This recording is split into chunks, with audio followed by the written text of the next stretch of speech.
So then, moving on, again... Speaking of unique experience. Oh my God. So it's a beautiful day. Speaking of, unique experiences... I was not prepared. The movie that I recommended Jackie and Aaron is my second favorite movie of all time. It's Such a Beautiful Day by Darren Hertzfeldt, which, if anyone's unfamiliar with him, he is famous on YouTube for the rejected cartoons. Everyone always memes that my spoon is too big. Oh my gosh! That's the same guy. He also made he made an Oscar I'm pretty sure this was actually nominated for an Oscar as well, but I forget what year. He made an Oscar-nominated short film called World of Tomorrow, which is also an amazing experience if anyone hasn't seen that. I think you can also find that on his Vimeo, but it's I wish that I had recommended that as a supplemental thing for you guys to check out, because that's one of my favorite short films as well. It's like this thing where you have this little girl named Emily who's like 5 or 6 years old, and she gets visited by a clone of herself from the future. And the clone is like walking her through the future and like showing all like the advancements of humanity, but like the sadness of like the world ending and all that.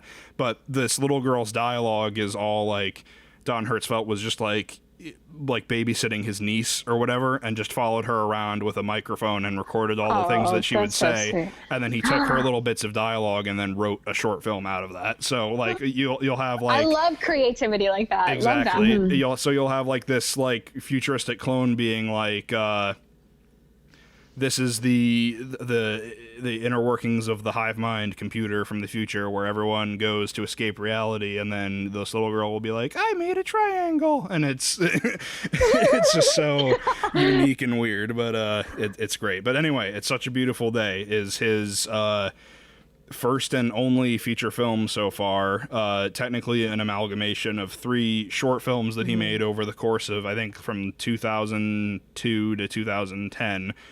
If you're going to watch the short films in order, it goes Everything Will Be Okay, I'm So Proud of You, and then It's Such a Beautiful Day. But this is the full, all of them edited together back to back to back. The whole thing is just called It's Such a Beautiful Day, that you can, I think, only get it right now on his personal Vimeo for $4 to rent it for 24 hours. But I definitely check that out. It's amazing. It's only an hour long.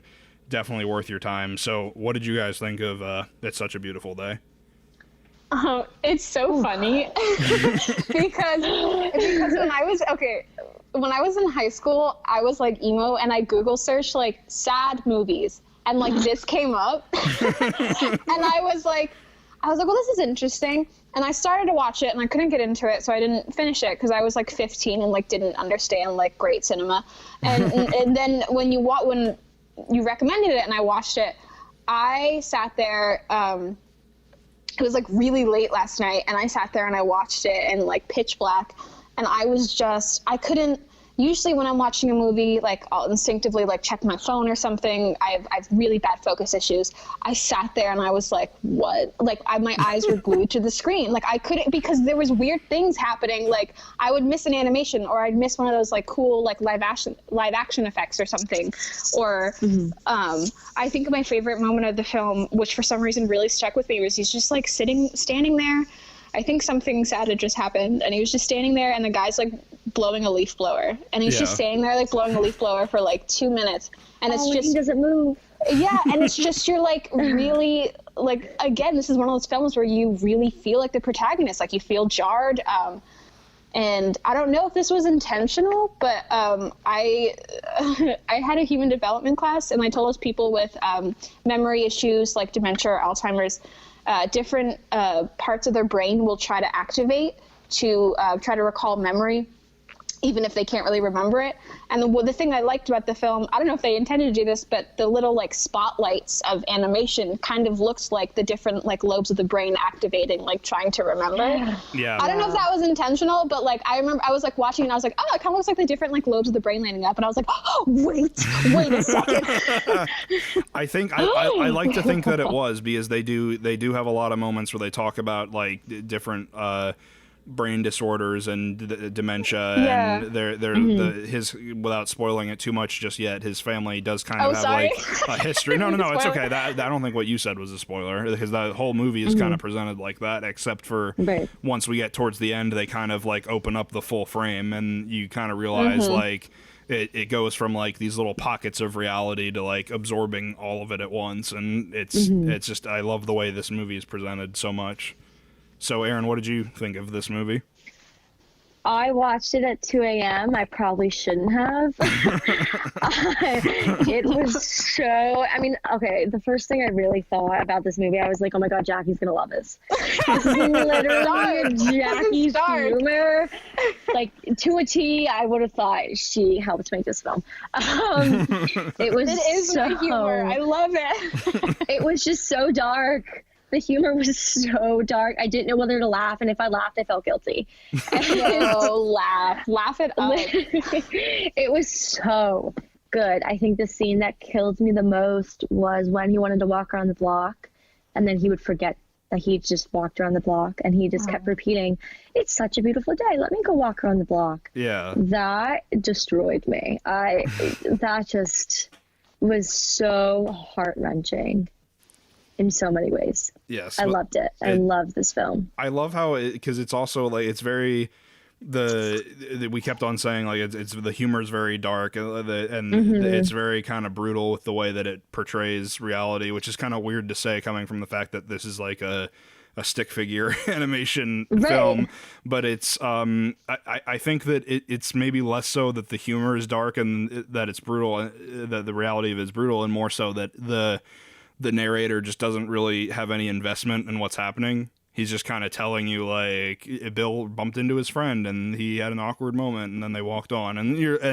you kind of like fill that in with your own experience of being like, oh my God, that's so awkward, and I can't imagine what I would do. And then that same sort of bluntness is like, oh yeah, Bill's mom passed away, and you're just kind of left to deal with like, it's so much of it is less. I think it trying to be funny or it trying to be brutal, and more so it just presenting a series of events very one note, like very matter of fact, and then the audience kind of fills it in with their own like thoughts of like, oh man, how would I react, or oh, I've been in that situation, what would I do? It's amazing. It's hard. The thing that like I don't know if I have a different approach to it, because my grandfather suffers from, I think it's dementia. It's one of the memory problems, and it's such a brutal life. Like he doesn't live his life like like meaning for people to take pity on him. But it's just sad to watch, see someone you love and not know what year it is, not know what month it is. Personally, my grandfather like split his head open and didn't know that he split his head open. And it's like you go to pick him up for lunch and his head's open, and it's like, hey, your head's split open. Like, we need to take you to a hospital. Oh no. So no, he's totally fine now. It's all good in the hood. But it's sad. And just watching this film kind of reminded me of my grandfather. Like, is this what his days are? I mean, obviously it's not as extreme or extravagant as Bill's life, but it's just like, is this what his day is like? Does he see me and like not remember what my hair was like, like, or see me not remember what my face is like? So it's kind of was sad for me in that way, where I relate. It's really sad to see someone you love slowly slip away. So that was why it was sad for me. And very unique too, to like have it from the perspective of the person who's slipping away rather than the people dealing with it. Yeah. But I also thought there's a lot of funny moments. Because there is just like funny moments in life where someone's just like blowing a leaf blower like right by your face, and it's like, what? Like, I really liked it. I didn't expect to like it so much because I didn't like it when I was 15, but I was also 15. So I really enjoyed it. It's cool. That's cool to see how much you've changed and how now you appreciate it how many years later. It's just, and again, like you kind of said, but like the one thing I love about it is, again, because it's all stick figures, it becomes really easy to kind of project into Bill. I think that's what happened. Yeah, I think I like projected my grandfather on it. I think that's why I was like, because normally I would just laugh at a film like, that sounds sad, that sounds messed up, but like normally I would just like laugh at a film like this because that's my sort of humor. Like I have that dark sense of humor. But I found myself laughing and also just feeling like deep sadness. And I was like, why am I so sad? Like this stick figure doesn't even have an expression on his face. Like, why am I so sad?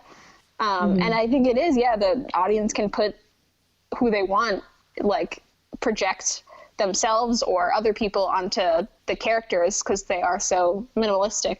I think that's why I was so sad. I don't think it would have worked as well if it wasn't a stick figure. No, I don't think so either. I think because without all of the eliminating like colors and facial expressions and how they look and how everyone's presented, it's just you're left with just the emotion of what's actually happening to this person. Yeah. And again, a lot of the emotion is kind of inferred, where like the rare kind of like upticks or like inflections the narrator kind of gives informs a lot of like what you're feeling in that moment. Like we go from that montage sort of when he is like forgetting a lot of things and he keeps on dropping the coffee mug and he just goes, what in the hell is wrong with this goddamn mug? And I love that. It's just and again, like I love it so much too, because again, I wasn't like I was a fan of Don Hertzfeldt's from Rejected Cartoons, but if anyone who's seen that knows that is a strictly like comedic only, like dark humor experience, that like there's like nothing else that you're meant to infer from that. So going into this, I was like, oh boy, we get to have an hour-long version of Rejected Cartoons, and you kind of get that with the first like few minutes or so, where he's like, Bill was always careful to pick from only the back of the produce stand, or when he's talking to the checkout girl and she's like, she didn't answer, and Bill felt used. It's like, it's a lot of that humor and like that awkward, like, oh man, how would I deal with it? But then we follow that and you're like, oh man, this is going to be hilarious. And we immediately follow that up with Bill wondered if his everyday things that he thought were boring were just his life, and the unusual things were his time spent doing other things. And you're like, oh, okay. Trying to make me feel that's where things. This is going. Yeah, it's just, I could go on and on and on about it. I love it so much. I was not expecting it to turn into that. I really didn't. What would the you first guys... few minutes compared to everything else, I was shocked. Yeah, it definitely is very good at tonal shifts too. Like the very like the scene that I always reference when talking about that is like when the grandma comes into play. And you think, like, you just see Bill, like, as a little kid walking up with a drawing, and you're like, oh, man, it's his grandma. And then the next line of dialogue is, Bill's grandma would often wonder how far she could throw him across the room, given how strong she was. And it's sad in such a unique way.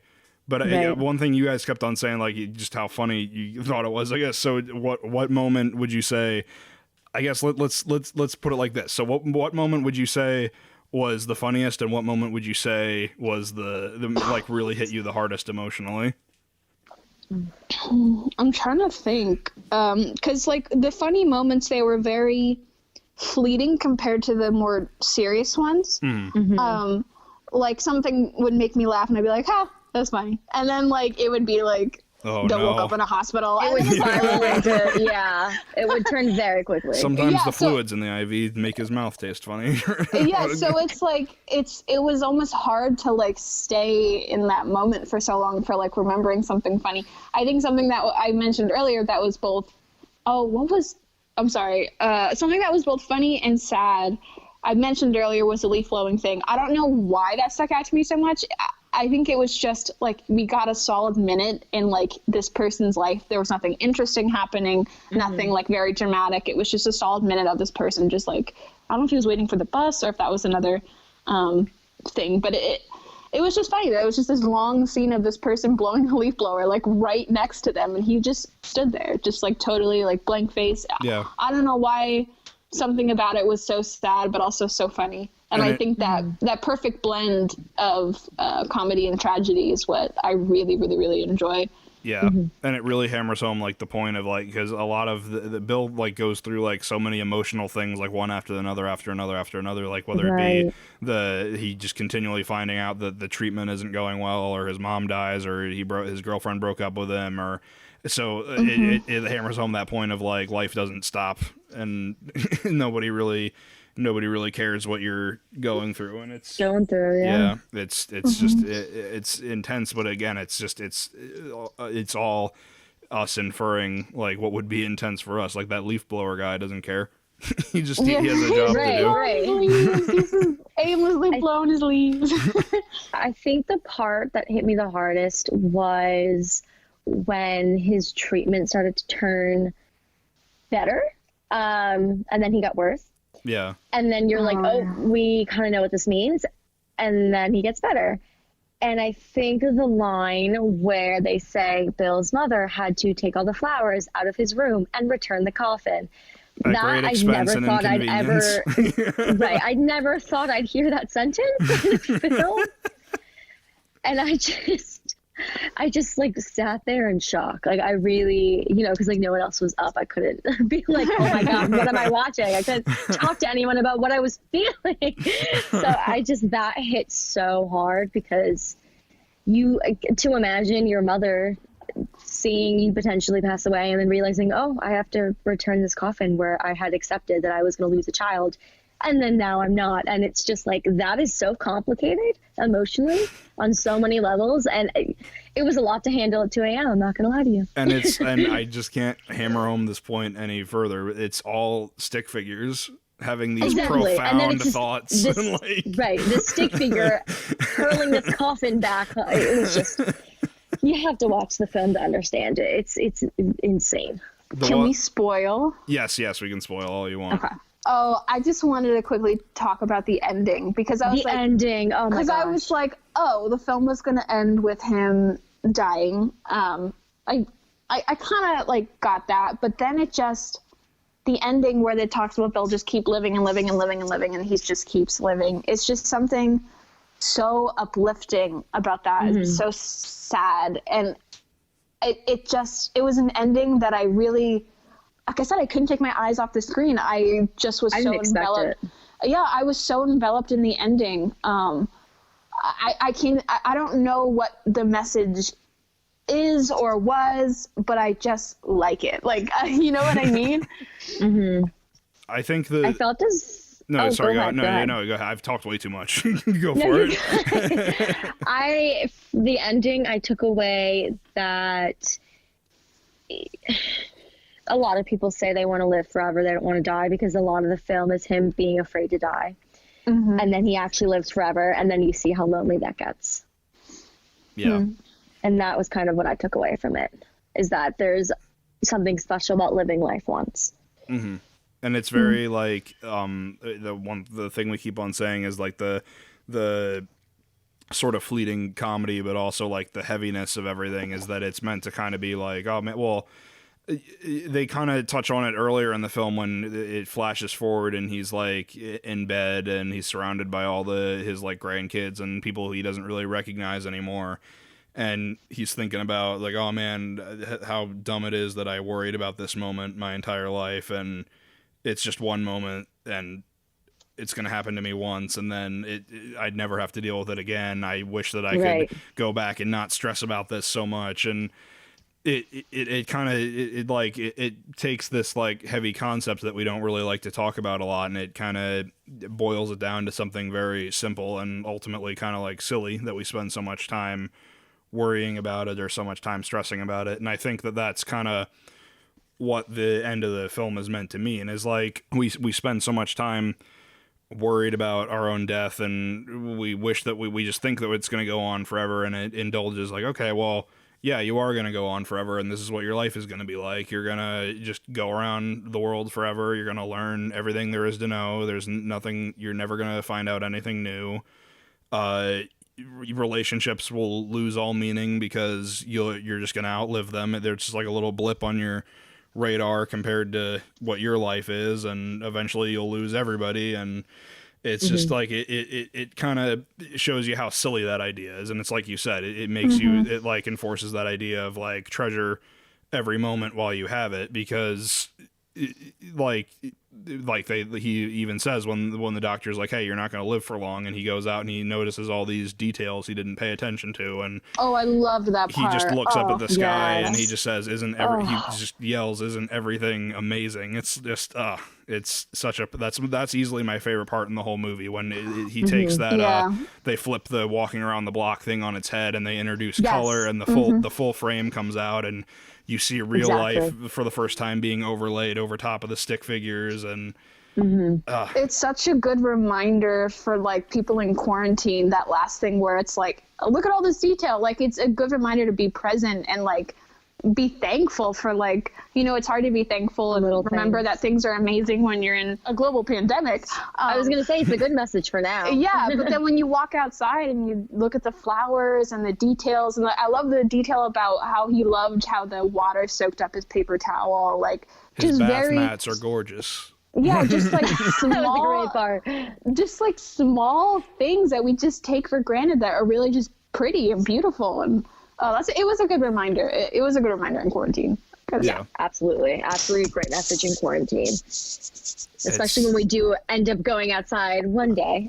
Yeah, it definitely, like, it just it's so intense the way that it's delivered too. Like, we keep on also mentioning, Jackie, you brought it up at first, the little like splotches and blobs that were kind of mostly looking at a black screen throughout a lot of the first half of the movie, and then when we have that moment, the narrator even says it's as though he's been sleepwalking, and all this detail he never noticed. Like, we kind of have this like sort of narrow perspective on the world, and we kind of view things like through this, like in this movie it's literally presented as like through like this little tunnel of like focus that it just kind of moves around the screen. But then once he has this realization of like, I don't have much time, look at all this detail I never noticed, that frame like really opens up and we see everything all at once. And it's just kind of like, it takes that, like, it's like, look at all these things that you were so focused on that you completely ignored everything else around you. It's I just can't gush about this movie enough. I love it so much. It's incredible. This is something that I don't think I've ever would have found on my own, and I'm so glad that you recommended it. Of course, yeah. You're that's one of the reasons why I enjoy having this show so much, is having these experiences to expose people to new stuff, and having my own perspective broadened by other things that people find just as significant as what I think of this. So thank you guys very much for your recommendations as well. Even though I have seen them already, it is very nice to kind of look at them through this new lens and hear new voices talking about things that I maybe wouldn't have considered, or like digesting it in a new way. And like you had said, it's very important in a time like this where we're kind of like locked into just our sort of immediate circle to like broaden our experiences through the art of cinema. Absolutely. Yeah. So any final thoughts we want to say about It's Such a Beautiful Day? Watch it. Go watch it. These are final thoughts. Go watch it. Yeah, no, it's a shame too, because I originally found it on Netflix, but I don't think that it's available on Netflix anymore. I think the only way that you can watch it is Don Hertzfeldt's Vimeo account, which you can rent it for it's either $3 or $4. I don't remember which. It is available on DVD, but it's very expensive. But if you do buy the DVD, you also get his complete collection of every other animated short film that he's made up into and shortly after that, including the World of Tomorrow, the little girl short film that I had mentioned. Rejected Cartoons is on there. A whole bunch of really great comedic ones. Another one that I'll send you guys to check out. I think it is. It's about relationships, but it's very like it's drenched in sort of that awkwardness that this movie has, where it's like two people go on a blind date and so they're both like very awkward. Yeah, exactly. Yeah. Something me and Aaron both like. Exactly. Yeah, Don Hertzfeldt's whole filmography is amazing. Most of his short films you can find for free on YouTube. So they're all on his own YouTube channel. And actually, if anyone is unsure if they want this like deep philosophical experience of seeing the movie, he actually has the first 20 minutes or so for free on his YouTube channel. So if you're unsure about committing an hour of your time to watch this movie, you can watch the first it's the everything from the beginning of the movie up until the coffin scene that Aaron, I think you mentioned. So, oh my gosh. so you can go check that out if you're still unsure about watching it. But yeah, it's such a beautiful day. My second favorite movie of all time, and it's an amazing experience I think everyone should have.